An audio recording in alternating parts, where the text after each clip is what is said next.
Monsieur Buchamon, bonsoir. Bonsoir. Vous êtes en liberté, mais en exil. Vous avez des compatriotes qui mènent la même lutte que vous pour l'indépendance de la Catalogne, qui sont en détention et risquent des années et des années de prison à partir, à la suite d'un procès qui devrait commencer la semaine prochaine. Quel sentiment vous habite à ce moment-ci face à ces procès qui commencent la semaine prochaine? Eh bien, il faut dire que tous nous sommes conscients de cette répression injuste de l'État espagnol. Notre devoir, lorsque nous sommes des citoyens européens parfaitement libres dans toute l'Europe, en fait dans tout le monde sauf dans l'Espagne, c'est de donner la voix à tous celles qui ne peuvent pas s'exprimer, qui sont emprisonnés depuis plus d'1 an sans avoir été jugés encore, qui ne peuvent pas donc s'exprimer en liberté, et de dénoncer cette situation inacceptable de considérer comme des criminels des gens qui ont commis le délit, que nous avons commis le délit de convoquer un référendum pour l'autodétermination. L'Allemagne n'a pas reconnu les crimes qui sont reprochés à vos compatriotes. C'est la raison pour laquelle vous êtes à nouveau en Belgique et en liberté, mais en exil quand même. Est-ce à dire que pour vous, on est en présence d'un déni de justice ici? D'une part, votre constitution espagnole qui nie le droit à l'autodétermination et de l'autre, le droit international qui reconnaît le droit à l'autodétermination des peuples.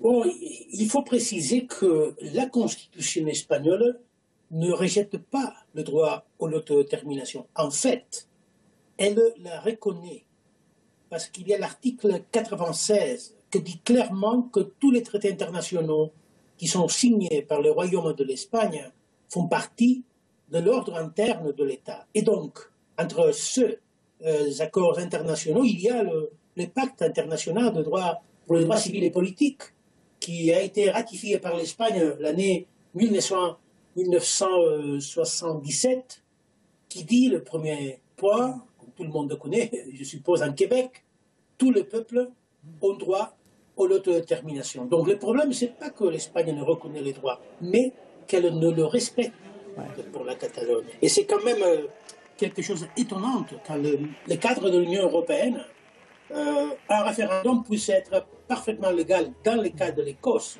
et dans le cas de l'Espagne soit un crime. C'est pas cohérent dans le cadre de cette Union européenne qu'on dit qu'on doit avancer sur une union politique. Mais est-ce qu'il n'y a pas quand même un article de la Constitution de 1978 qui dit que l'Espagne est indivisible et à cet égard, donc, Madrid a déclaré illégal le référendum. Est-ce que le fait que vous soyez en exil, mais que d'autres de vos compatriotes indépendantistes soient en prison et risquent leur liberté pour peut-être quelques décennies encore, c'est un lourd prix à payer, selon vous? Et bien sûr que c'est un lourd prix à payer parce que c'est un prix injuste. Personne ne doit être emprisonné ni jugé pour avoir obéi au mandat d'un Parlement légitime, que c'est le Parlement de la Catalogne, qui a une large majorité à décider de convoquer un référendum et de donner la parole au peuple. Comment c'est possible que ce qui est parfaitement légal dans des autres pays, comme j'insiste, dans le cadre même de l'Union européenne, dans le cas du Royaume-Uni, soit un délit, un de pires délits dans le code pénal espagnol que peut entraîner plus de 25 ans en prison. Ça, c'est absolument inacceptable. On doit se rebeller contre ça et de dénoncer que ce n'est pas acceptable dans le cadre d'une démocratie pleine, démocratie occidentale, de voir des situations de prisonniers politiques, des exils politiques, de persécution à la liberté d'expression. Vous voyez, il y a ici à Bruxelles avec moi, il y a un chanteur de rap qui a été condamné à plus de 3 ans et demi de prison pour ses lettres des chansons que sont contre la monarchie espagnole. Ça, c'est pas acceptable. Donc, oui, c'est un prix très lourd, mais on doit continuer à se battre pour terminer avec ça. Jusqu'où, vous, personnellement, êtes-vous prêt à aller pour votre cause?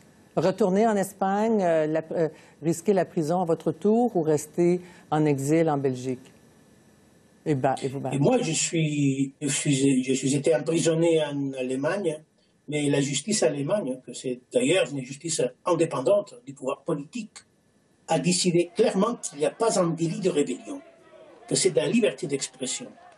Et donc, je démontrais que ces délits qu'on nous accuse, dont on accuse en Espagne, c'est une construction fabuleuse, fantastique du pouvoir politique.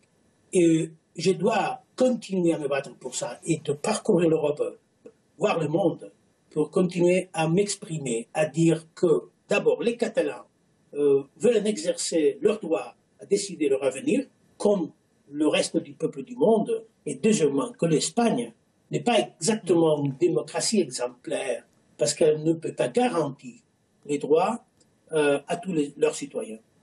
Vous voulez l'indépendance, vous l'avez déclaré aussi, tout en restant membre, que la Catalogne libre, au fond indépendante, serait membre de l'Union européenne. Mais l'Union européenne ne reconnaît pas les résultats du référendum et donc ne reconnaît pas votre démarche. Comprenez-vous pourquoi?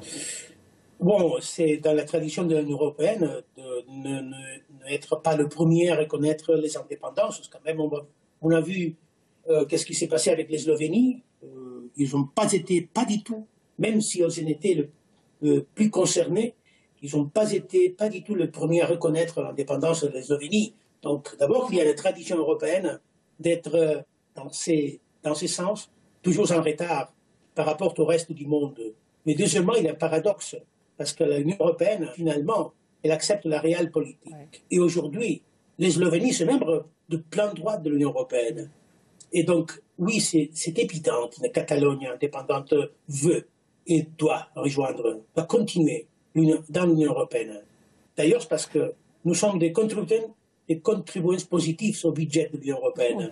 Mais il y a une puissance énorme en Catalogne. C'est quand même incompréhensible que des citoyens européens, une économie parfaitement européenne, des institutions qui se sont européanisées puissent être écartées du cadre de l'Union européenne si facilement. Parce qu'au fond, la Catalogne est une région dite autonome.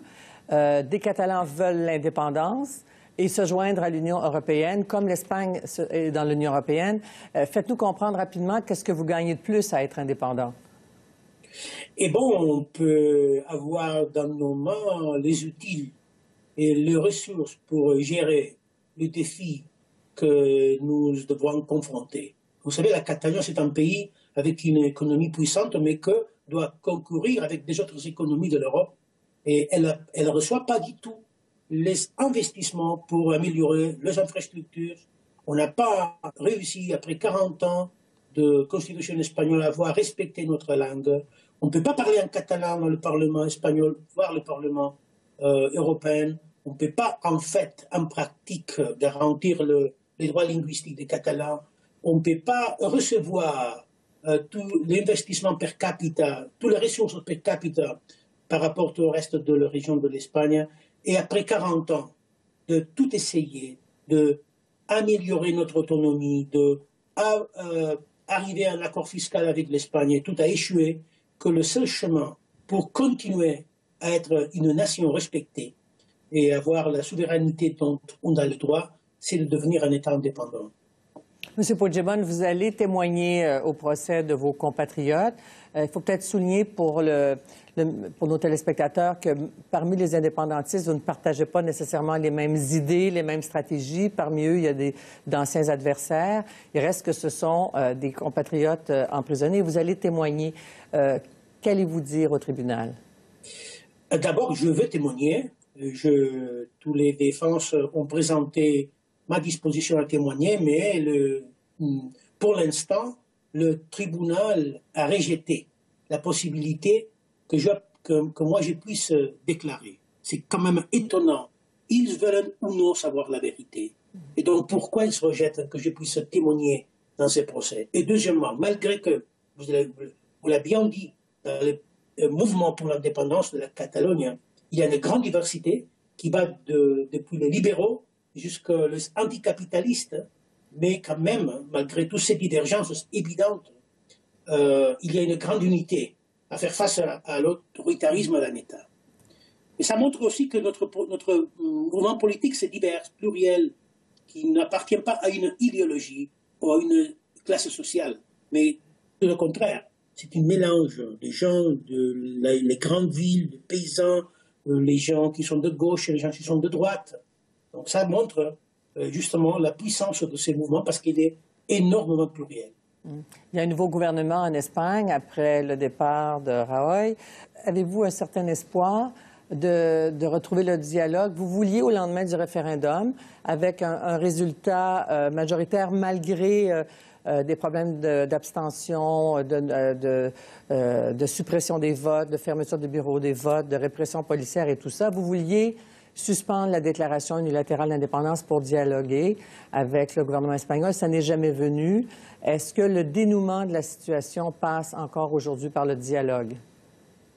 Oui, toujours, il doit y avoir dialogue. Moi, je fais quelque chose vraiment douloureuse pour moi, mais nécessaire d'ailleurs. C'est de, s'il avait la possibilité d'ouvrir une fenêtre au dialogue, de privilégier cette priorité. Malheureusement, la réaction de l'État a été pire. Ils ont profité cette stop au processus d'indépendance pour organiser une grave et dure répression. Mais malgré tout ça, je plaide pour un dialogue politique. Il ne faut pas oublier que M. Sanchez est devenu Premier ministre de l'Espagne grâce à notre soutien, grâce à notre voix, parce que sans notre soutien, il n'aurait pu pas arriver à être Premier ministre de l'Espagne. Donc on attendait beaucoup de M. Sanchez, mais malheureusement, après quelques mois, on a vu un changement de vocabulaire, ça c'est évident, mais les politiques sont les mêmes. Et c'est temps d'être courageux et de faire le même que moi je fais face au peuple catalan, de dire c'est le moment de suspendre la déclaration pour habiliter un processus de dialogue. Donc, et quant au procès, ces procès vont avoir lieu. 9 de vos compatriotes indépendantistes sont emprisonnés depuis près de 18 mois. L'un d'entre eux, M. Couchard, a déclaré que c'est le meilleur service que nos adversaires peuvent rendre à l'idée d'indépendance, que ces procès. Avez-vous espoir qu'ils soient acquittés, libérés, ou plutôt le désespoir pour vous qu'ils soient condamnés à 15, 20, 25 ans de prison? Moi, je dois retenir l'espoir qu'ils vont être acquittés, mais ce n'est pas uniquement parce que ça serait une bonne nouvelle pour nous, et bien sûr pour nos familles, mais surtout aussi par l'Espagne. Parce que ça montrerait que vraiment alors, il y aurait vraiment une séparation de pouvoir et une justice juste. Et que, parce qu'il n'y a pas un crime de rébellion. Écoutez, en Espagne, je crois que dans la majorité du peuple du monde, les crimes de rébellion entraînent l'utilisation des armes, de la violence. Et tout le monde a pu voir que notre engagement parfaitement clair à la non-violence, au pacifisme, c'est quelque chose d'offensif de dire à des politiciens qui sont très honnêtes, qui sont des hommes de paix, qui ont agi face au Parlement, se voir accusés d'utilisation de la violence. Et donc, ça serait l'acquittation, ce serait aussi une bonne nouvelle pour l'Espagne. Malheureusement, si on doit être réaliste, on doit s'attendre le pire. Mais on doit attendre le processus et finalement la sentence. Est-ce que ça vous inquiète, M. Puigdemont, de voir que l'Europe a d'autres priorités que la Catalogne et le procès des prisonniers? Il y a le Brexit, évidemment, avec les conséquences pour l'Irlande. Il y a les élections européennes. Évidemment, il y a des grands problèmes en Europe autres que les vôtres. Est-ce que ça vous inquiète? Une sorte d'indifférence? Non, moi, comme citoyen européen, je suis énormément déçu. Pas de le manque de soutien au processus d'indépendance de la Catalogne, parce que c'était prévoyable, ça. Mais surtout de le silence complice de ce recul démocratique qu'il y a en Espagne. Ce n'est pas acceptable le silence de l'Union européenne face à une police qui utilise la violence contre des citoyens européens pacifiques. Ce n'est pas acceptable donc de voir des prisonniers politiques et que l'Union européenne reste en silence. C'est ça que parce que lorsqu'il y a un recul démocratique à l'Europe, n'importe si c'est à l'Hongrie ou la Pologne ou à l'Italie, ça nous concerne tous. Et c'est le devoir des institutions européennes de privilégier, de protéger la Charte européenne des droits fondamentaux. Et donc, se taire, rester en silence lorsqu'il y a un État puissant comme l'Espagne qui viole les droits fondamentaux, ce n'est pas uniquement une déception comme catalan, c'est une déception comme européen. Là-dessus, M. Puigdemont, merci beaucoup de votre participation à 24/60. Et bien sûr, nous allons suivre l'évolution de la situation dans les prochains jours, prochaines semaines. Merci beaucoup. Merci, je vous en prie.